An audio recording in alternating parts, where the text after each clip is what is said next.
Hello and welcome to the Ladies Best Life podcast. I hope you're feeling incredible today, whatever day it is that you are listening to this. Today it is episode 95. We are so close to the 100 mark, and that is mega exciting. What we're going to be talking about today is forgotten weight loss hacks. So I'm going to be going through some things with you to basically take you through what I've noticed as we've recently opened an offer up for the coaching club.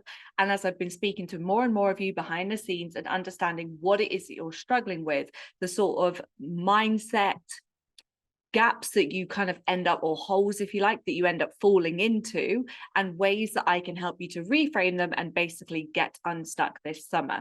And I just wanted to give you a bit of a running of what's been going on over here in Bali. So I like to fill you in on this. I like to let you know what is going on in my life, because it seems to be that you lot either find it inspirational, you just like to know, or also you find it fucking hilarious that I am going through the motions over here in Bali, and sometimes it doesn't go as smoothly as we'd hope it to be.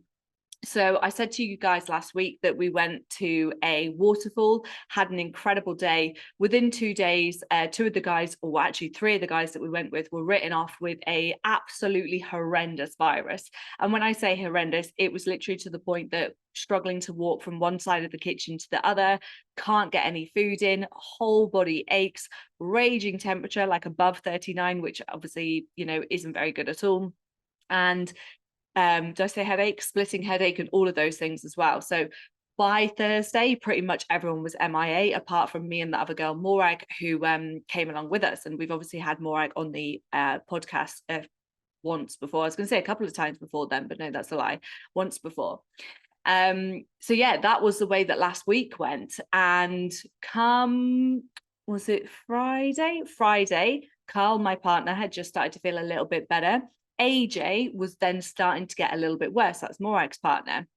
And he basically was like, right, fuck this. The virus is coming to get me. I'm not prepared to go through this. Anyone up for an IV? So Carl and AJ went, they got an IV. Carl came back, said he felt better.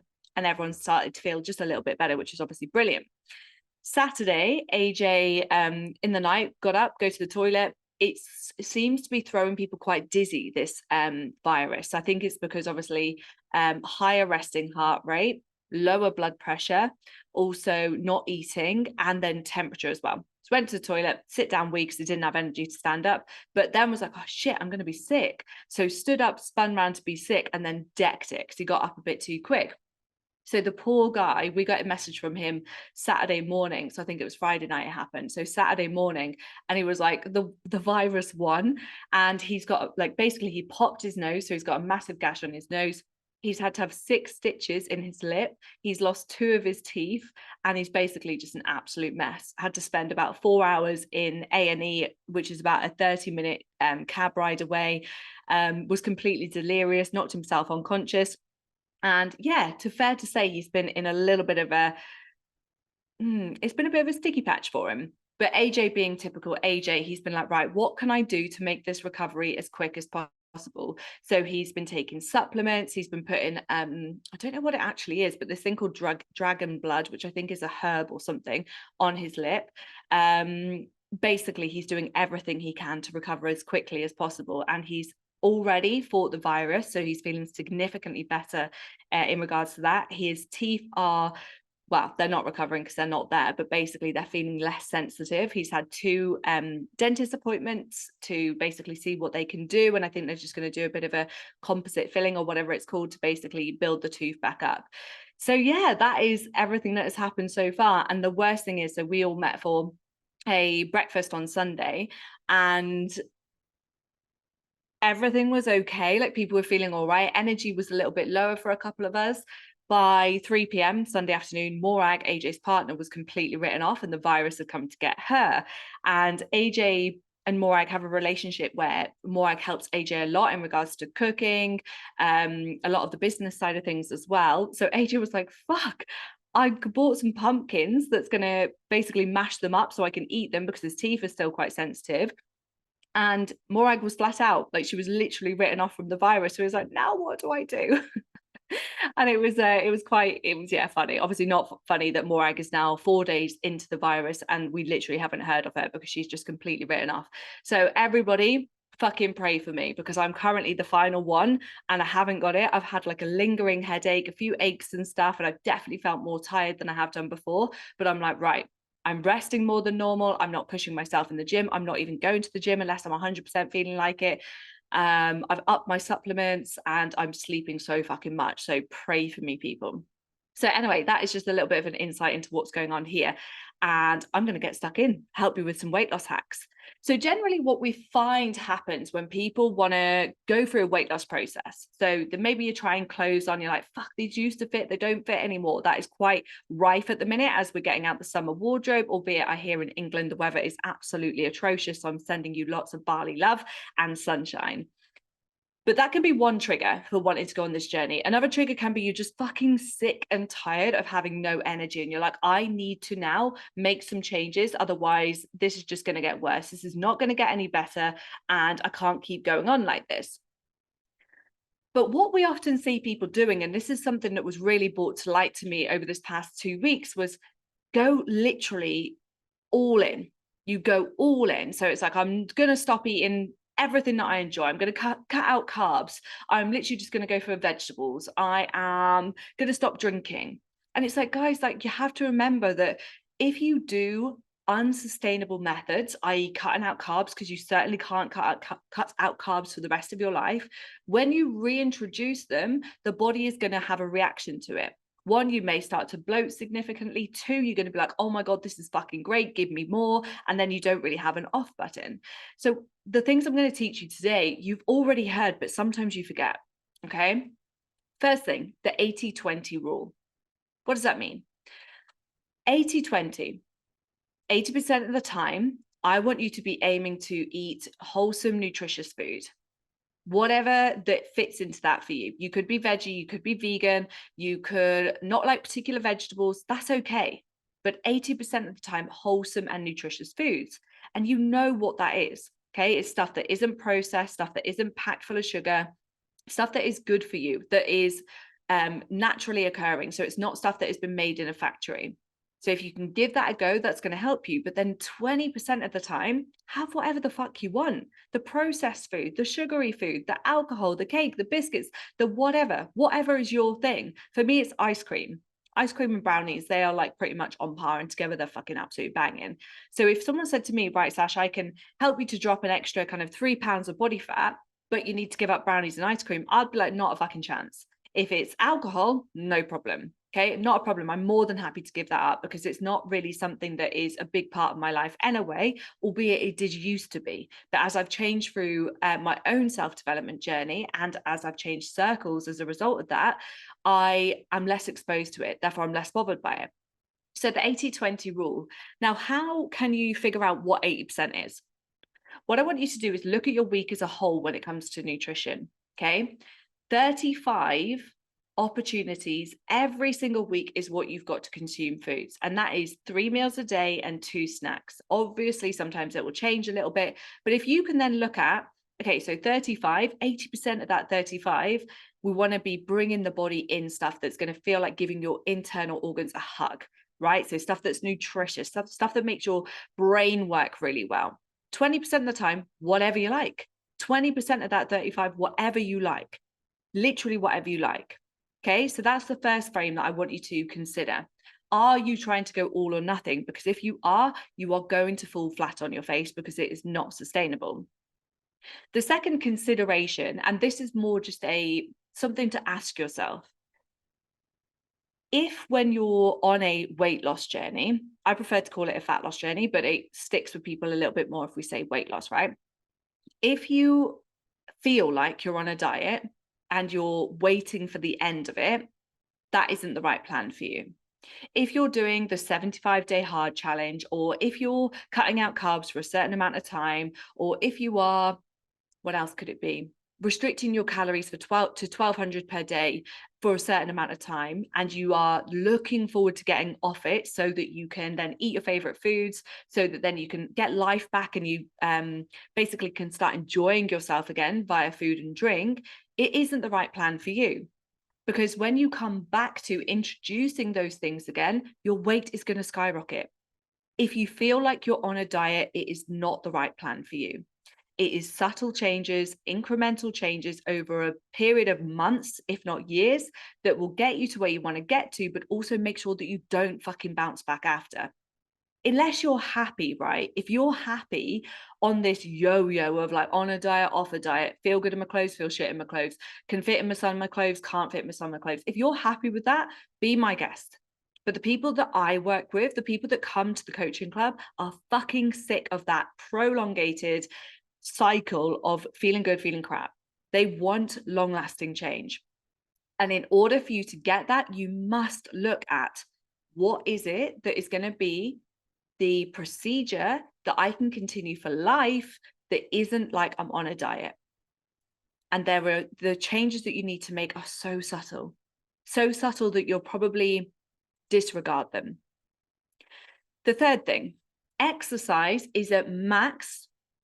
I even don't want to say this because I think you're going to lock onto it a bit too much, but exercise is maximum 20% responsible for your fat loss. And that includes your needs. That includes you getting your steps in, 20%. So that means 80% is down to majority nutrition, calories, the foods that you're consuming. But there are also things in there to do with sleep and stress management, because they are the driving factors behind why you may overeat. And we're going to talk about those more later. But if we're just looking for now at exercise and also nutrition, exercise is so not that important for fat loss. Now, don't get me wrong. Do I advise exercise? 100 fucking percent. It's great for building up your strength, your fitness. It looks after your heart, looks after your headspace as well. Like you feel so good after you've gone to the gym and giving yourself a bit of a time to kind of like disconnect from all the things that you've got to do, moving your body. It's a great way of building your confidence as well when you can do that extra rep. Exercise is important. But I see so many people thrashing themselves in the gym, literally thrashing themselves, because they think that that extra 100 calories on the treadmill is going to be what's going to get them to their weight loss goal. But then they go home and plug a load of fucking food into their body, not adhering to the 80-20 rule, and they wonder why their weight is plateaued or going up. Okay, so remember, where you're putting your focus may need to shift in order for you to see the weight loss progress that you want. If you are over prioritizing exercise, it could be an idea to start to pivot that, focus a little bit more about the foods that you're putting in and the calories that you're consuming. Okay, the final point, we're going to be breaking it up into two areas. Sleep and stress management are fucking key for fat loss. Okay, sleep. If you are going to bed late, you're drinking caffeine too late in the day, you're on your phone until last thing at night, your brain is stimulated. So then when you're coming to sleep, even if you drift off quick, you probably won't have the deepest of sleep and therefore the most effective of sleep. Some of you will struggle to get to sleep. Some of you will be waking up quite kind of like early in the morning and then struggle to get back to sleep. So we need to look at ways to optimize it. And this is one of the very first things that we do inside the coaching club. We teach you how to manage your sleep. We teach you how to basically apply some better sleep habits so that your sleep is better. Because when your sleep is better, you make better decisions and choices around food. You want to move your body more. You have more head clarity. Therefore, you don't procrastinate on things, which then tank your energy, because you wake up every single day with a finite cup of energy. Okay, yes, you can squeeze more into your time, but you can't squeeze more out of your energy. So if we can start the day waking up at like a 6 or a 7 out of 10 and preserve it throughout the day, we are going to have a much more effective day, aren't we? But if you start on a 3 and you use things like caffeine and also sugar to help increase your energy, you're constantly on the back foot. Therefore, trying to go on a fat loss journey, which is also going to be pulling your energy down, because when you're in a deficit, the body needs to use the energy that's within the body already, which is known as stress to the body, you're on the back foot. The chances of success are much less. So if we can just go, right, okay, this is going to feel like it's delaying the process, but actually it's just setting the foundations for a successful process, and come back to sleep to begin, and look at optimizing that. So here's what I would recommend. Caffeine cutoff 1 p.m. Yep, you can go decaf, you can go fruit tea, you can go water, whatever it suits you in the afternoon. And if you're like, yeah, but Sash, it gets to 3 p.m. and I'm fucked, I need that coffee, It's not coffee you need. Okay. You need to look at why your energy is fucked come 3 p.m. Because just putting like coffee on top of it, caffeine on top of it, is masking the actual issue. And this is a journey I've been on almost 7 days now, fucking all hail, where I saw a reel on Instagram, and it was Chris Williamson, again, all hail, everyone loves Chris. And he was saying the reason why he decides to go through stints of cutting out caffeine is because he basically uses it as a fucking crutch to mask over the fact that his energy is low. He doesn't then use that as an opportunity to listen to his body to then go, why am I tired? What needs to change? Instead of just putting a fucking plaster over it, which coffee is, how can I make some changes to my lifestyle in order to have better energy so that I'm not reliant on coffee? Because then what you can do is use coffee in a different way. So your energy is already good, but you want to go fucking heavy in the gym. Your energy is already good, but you want to do a bit of a, I don't know, like a work stint that's going to require a bit more energy, maybe filming podcasts or stuff like that, where you need a bit, or you want a bit more of an oomph, right? That's how we could be using it in a much more effective way.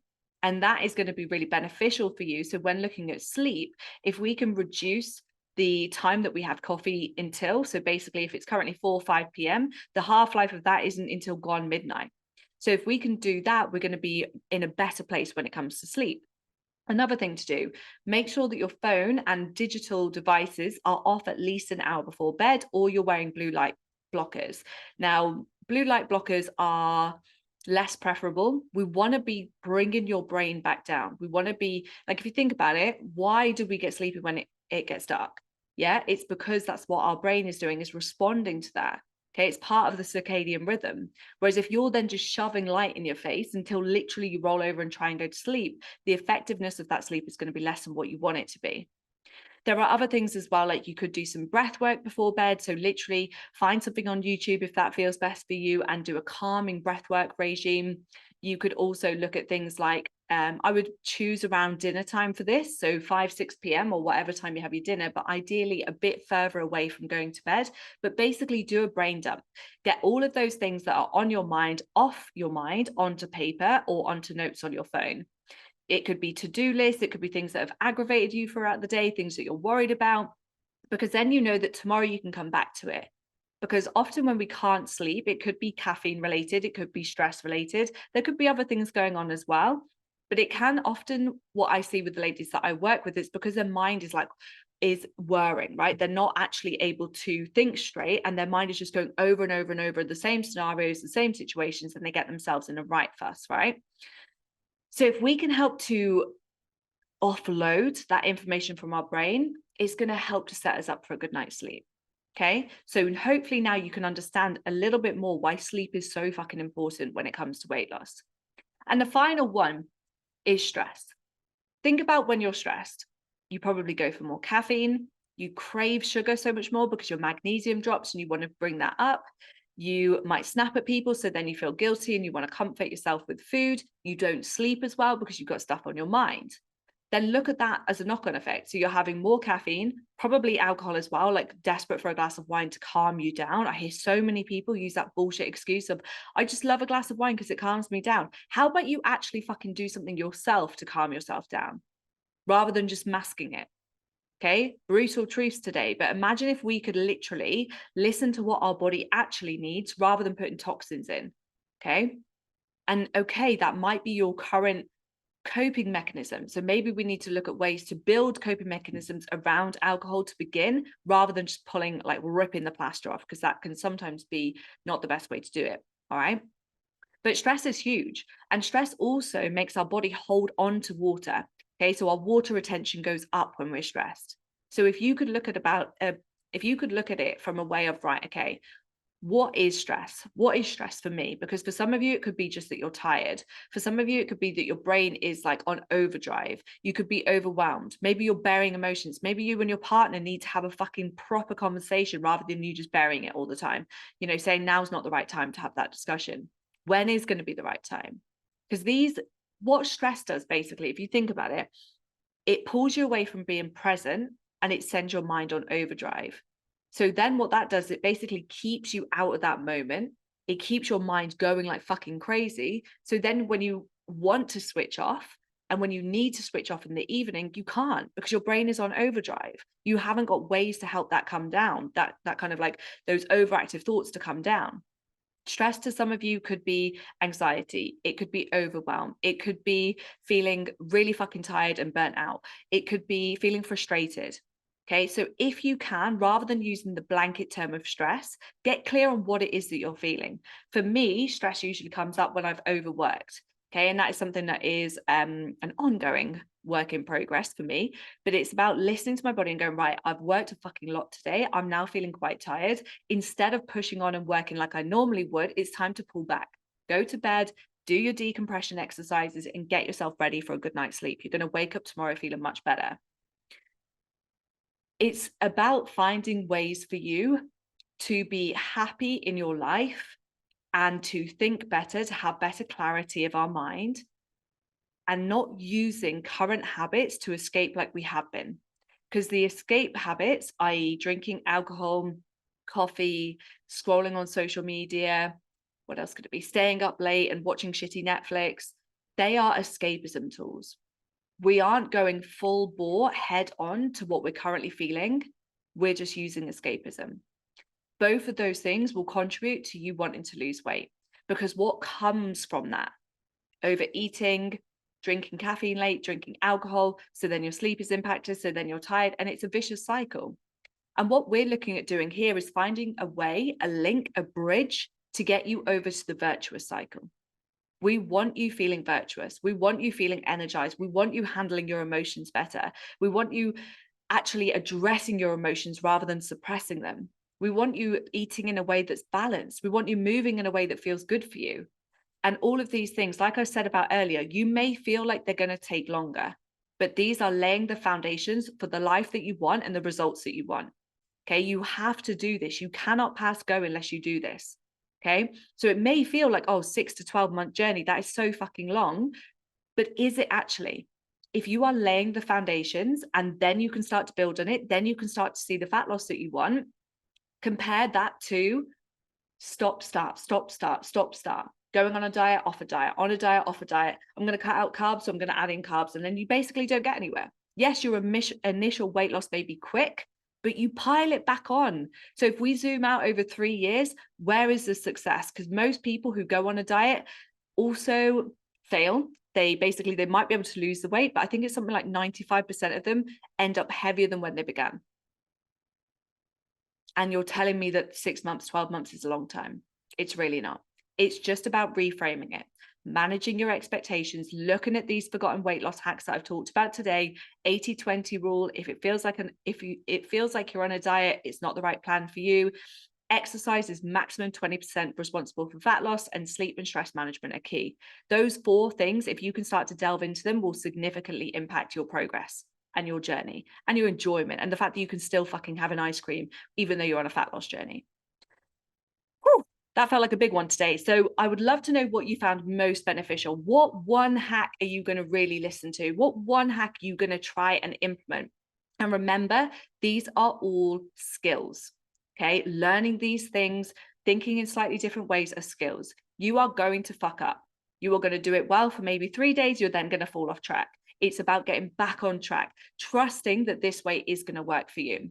If ever you need any help, or you're feeling stuck, or you literally can't get yourself out of this hole, please do not forget to reach out to me. Any social media channels are absolutely fine, and I will have a chat with you and see if there is any way that I can help you, whether that be actually direct one-to-one coaching with me, or whether it be I send you some free resources that we've got on the website and some others behind the scenes that you won't know about just yet. So have an incredible day. I cannot wait to hear which one has been most beneficial to you. Don't forget, give it a go. Allow yourself to fall off track and then get back on track, and know that you will absolutely get there. It's just a matter of time, as long as you keep doing the do. Take it easy. See you soon.